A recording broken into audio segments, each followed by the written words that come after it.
I picked up this little saying by Arnold Bennett on time. Time is the inexplicable raw material of everything. With it, all is possible. Without it, nothing. The supply of time is truly a daily miracle, an affair genuinely astonishing when one examines it.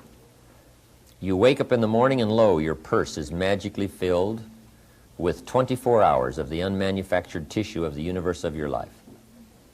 It is yours. It is the most precious of possessions. No one can take it from you. It is unstealable. And no one receives either more or less than you receive. In the realm of time, there is no aristocracy of wealth and no aristocracy of intellect. Genius is never rewarded by even an extra hour a day. And there is no punishment.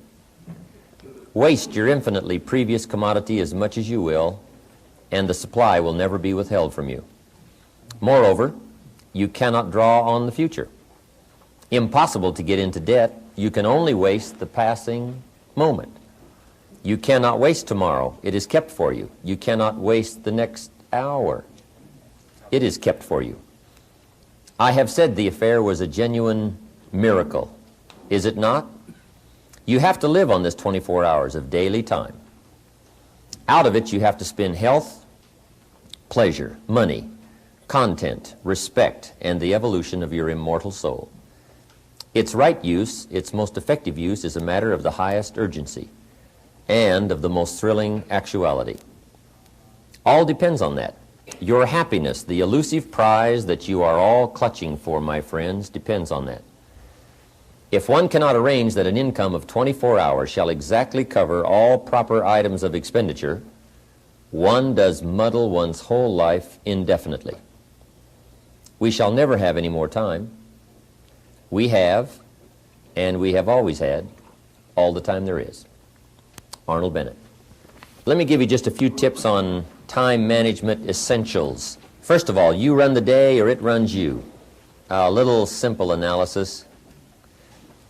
It's not that difficult to get something started, and you run it for a while, and after a while it starts running you. That's part of the challenge. I told my staff one day, giving birth to a tiger is one thing, learning how to ride it is something else, right? Sometimes you start it, and then it turns around and starts giving you all kinds of trouble. Next, the time you've already committed to labor is enough time. If you're working already 8-10 hours a day, that's about it. You just can't work much more than that. Bursts at a time, you can work 12, 14, 16, right? You know, I'm sure we've all learned to do that, put in the extra time. But after a while, you pretty well have to put your life in balance, or your health is in jeopardy, and your heart's in jeopardy, your blood pressure's in jeopardy, a lot of things, if you don't stay in balance. So you don't have to put any more hours, probably. All you have to do is just make better use of the hours. A cliche we've all heard. It's not the hours you put in, it's what you put in the hours that counts. Now also you need a written set of goals, time management essential, and a constant review of your goals, because that's how you determine how to use your time, whatever priorities you're going for. Then you need a plan to achieve your goals. Next time management essential is concentration, zeroing in. Preoccupation is fatal, both on the freeway and in business. You got to keep your mind concentrated. I have a little rule that says, don't start the business day till you get to the office. I used to start my business day in the shower or at the breakfast table, and it just messed up a lot of things. I'm sitting at the breakfast table, guess where my mind is? At the office. I even got mixed up going to the beach and, trying to, do some relaxing time. But sure enough, when I'm in the office, I'm thinking about the beach. And when I'm on the beach, I'm saying I should be at the office. Now, see, that's mixed up. We quoted that little quote from the Reader's Digest in the evening seminar, right? Wherever you are, be there. If you're at the breakfast table, be there. When you're having a conversation with somebody, be there. when you're on your way to work. Be there. Enjoy the ride. Take a look around you. What's going on? Study human nature. What's happening? You know, be there. And then when you get to the office, you know, go for it. Next time management essential is learn to say no. Boy, it's easy to overload your calendar, get yourself into all kinds of time management problems simply because you didn't have the strength to say no when you should have said no. It's much more difficult to say no and then try to get out of it later, call back, make the arrangements, you know, go through the whole embarrassment. Better to say no than to say yes and have to back out. Ron Reynolds has a good phrase that says, don't let your mouth overload your back. That's good. The next time management essential is when you work, work, when you play, play. That one I learned the hard way. See, if you're going to put in a day, just put in the whole day. And if you're going to take some time off, take it all off. Right? Take the whole day off. If you're going to work a day, work a good, long, hard day. If you're going to play, play, play all day. Either work all day or play all day. Because guess what? If you're going to knock off at 3 and go play, guess what you're thinking about all morning? Right? Knocking off at 3 o'clock. I mean, it just, you know, it's one of those things. It's hard to zero in, you know, on something and make it productive if you're making plans to do something else. Now, part of this depends on what you do and depends on your work schedule and the job you have and the business you have, right? I understand that. Everything we're talking about these 2 days needs to be altered and monitored and worked around to fit your particular situation. I understand that. I have a builder friend of mine up in San Jose. His name is Peter Paulson. Peter's got it down pat. Peter works a week and takes off a week. That's the way he's got it arranged. He's a builder. Now, it's kind of clever, though. See, he works 5 days, takes off 9. That's a little... He says work a week, take off a week, yeah, but it's really 5 and 9. Because it's 5, and then it's a weekend, and 5 days, and another weekend, right? So, but what Peter does, the 5 days he puts in, he works, you know, 14, 16 hours, almost around the clock, keeps 2 or 3 secretaries going, gives all the orders, the accountants, the superintendents, the builders, the whole thing, gets it all arranged, and works around the clock for 5 days, and then goes, takes off. Now, you know, you might not have the luxury of being able to do it that way, but just work on this. When you work, work. When you play, play. Okay, the next time management essential is analyze how you are, and then either compensate for it or change. Sometimes you can remain how you are if you just make other arrangements. My staff discovered I'm a poor courier. They said, Mr. Rohn, here's a check for Jerry Haynes. You're going to be up north, right, in the next couple of days? I say, yeah, no problem. Give it to me. I'll see that he gets it. Guess when I next hear about that check? From my cleaners. Say, Mr. Rohn, we found this, right?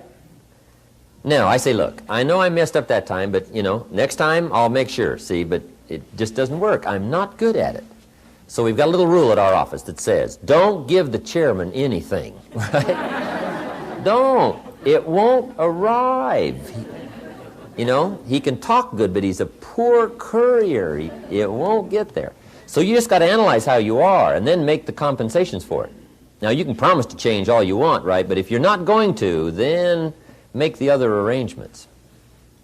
I finally got somebody to help take care of reading financial statements and taking care of, you know, a lot of corporate business and matters that I promised I would do myself, but I just never did get it done.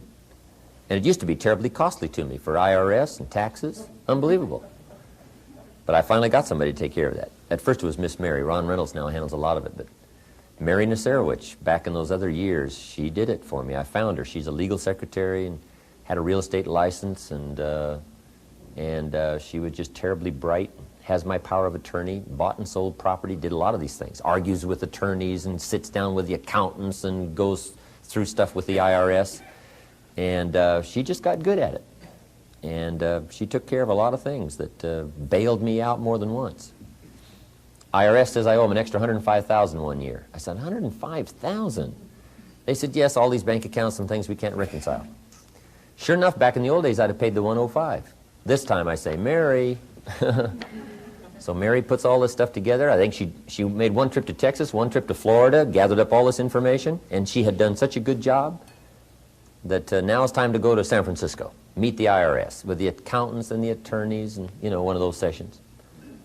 And Miss Mary had done such a good job that when she finished, after about a 3-hour presentation, IRS said, "Mr. Rohn, fortunate for you, we will strike the 105. Wow, Miss Mary gets a bonus. Right? Wow. Incredible. So if you're not going to change, see, if you're not going to do it, even though you promise yourself year after year, just then make arrangements to see that it gets done. So analyze how you are. You know, if you're good at bookkeeping, then keep your books. If you're not, just don't keep promising. Just drop off all that mess, you know, twice a week or once a month in somebody's lap and say, "Here, figure this out and I'll pay you to do it." Sometimes for $100 a month or something, $50 a month, somebody will just, you know, calculate a lot of stuff for you. Just save yourself all the grief of promising and never doing it. So analyze how you are. That's very important. Next time management essential is beware of the telephone. Beware of the telephone, a useful tool, but it can also get you into trouble. We got a little careless one time for a period of time. The telephone bill got up to $12,000 a month. In California, I mean, that wasn't international, that was here. Unbelievable. So you got to watch the telephone, and also you got to watch the telephone on time management. Here's one way to use the telephone. Make sure you make an agenda before you make a call. Make a little list of what you're going to talk about before you call. Don't try to think and call out of your head. We've learned to do this international. When you're in South Africa talking to Italy, you got to have an agenda. Otherwise, the phone bill goes crazy. And when you talk to any of our guys right around the world, you can just hear them kind of going through this list. Tick, tick, tick, tick, tick, tick, tick. You know, how are you and how are the kids and how are you doing, right? A few little pleasantries. Here's what I want to talk to you about. Tick, tick, tick, right down through it. Wind up saying, "Hey, hope to see you very soon." Boom. But if you don't have this agenda, you wander around, talk about all kinds of things that probably aren't essential. And then you have that, at the end of the telephone conversation, you say, "Let's see, there was something else I was going to talk to you about. I can't think of it right now. If I think of it, I'll call you back." See, you just, great time waster. Also, when you make an agenda, it's really great when you come back to recall the conversation. Remember we talked about doing these 3 things? You say, "No, we didn't go over that." Say, "Well, let me see. Oh, yeah. There it is in my log, the agenda of the telephone conversation." Okay? So use the telephone. Now, you got to beware of the telephone at home, too. Now, you might have to have some business calls at home, but you got to be very careful. The phone can be an incredibly disturbing influence on family and social, personal life. So learn to regulate that. They got the phones now, you can just shut them off, right? When somebody calls, it just sounds like you're not there. You know, the phone just rings, but you don't hear it. I can just let the phone ring, but some people can't do that, right? I've had people over at my house, my phone rings. They say, "Aren't you going to answer your phone?" I say, "No, we're having lunch or whatever," right? "So you got to answer your phone." I said, "No, you don't." I've had them go answer my phones. They say, "It's for you." I said, "I imagine it is, yeah." Come on. Next. Time management essential is have a certain time to solve problems. We found that helpful, especially in the business world. We say problems after 3. Just set them aside. Now, you don't ignore them, but you just set them aside in a certain time frame. All the problem calls, you just call back after 3 o'clock and just go right through them. Now, also, in setting them aside till 3 o'clock, problem comes in at 9 o'clock. And you say, "Hey, 3 o'clock, Mr. Rohn's going to get on the phone and make all these problem calls," right? Call back all these answers. Guess what usually happens between 9 and 3? Somebody calls back and says, "Hey, tell him not to call. We've already got it worked out." But see, if you take that call when it comes, sure enough, now you got to spend time. We learn in sales training. People ask questions. You say, "Hey, save that till training class. Bring that question to training class." You just learn those time-saving things, so you don't have to cover the same things with each person. Okay. Next time management essential is be more alert. part of the alertness is not only what's going on, but also be alert to looking at all your present procedures. You may have some old outdated procedures, stuff you've been doing for 5 years, and it's taken 10 hours instead of 1. Right? You could put it on a computer or something. You could just, go through, because it's easy to just accumulate a lot of wasted time, wasted motion by not, updating all of your stuff. You don't have to use the old, you don't have to use that anymore, right? The old calculators. They got the neat, easy stuff, right? Just go through and make sure you're not bogged down with some old, antiquated stuff that's wasting a lot of time. And then be more alert. Take a look at what's going around you. Say, hey, I've been going from here to there, and it's taking too much time. In sales management, we teach, don't go across town until you've gone across the street. Have they heard your story across the street? Guys, I got this hot prospect 40 miles away.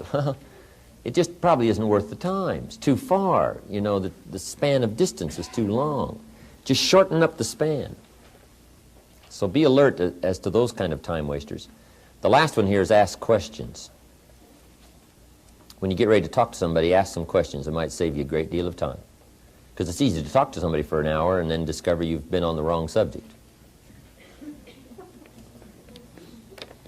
Right. Or maybe you're talking to the wrong person. Say, who are you? Oh, yeah, John, I forgot. You're talking about somebody else's problem. No, ask questions. Then you can get right to the heart of the matter. And then after you've asked a couple of questions, ask a couple of more. Because you can ask somebody, hey, what's wrong? It's not going well, what's wrong? Guy says, well, I can't seem to get at it. And then you just go on, here's how you ought to get at it, and so on, when that's not really the problem. Most people at first don't disclose the real problem. Make sure you learn that in management. Most people at first don't disclose the real problem. They disclose the surface problem. Sometimes the real problem is the problem.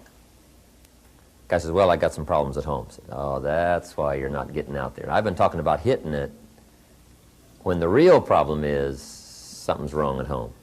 Let's talk about that. See, just a couple of questions, and you just save yourself an hour. You save yourself talking too long about the wrong things just by asking the questions.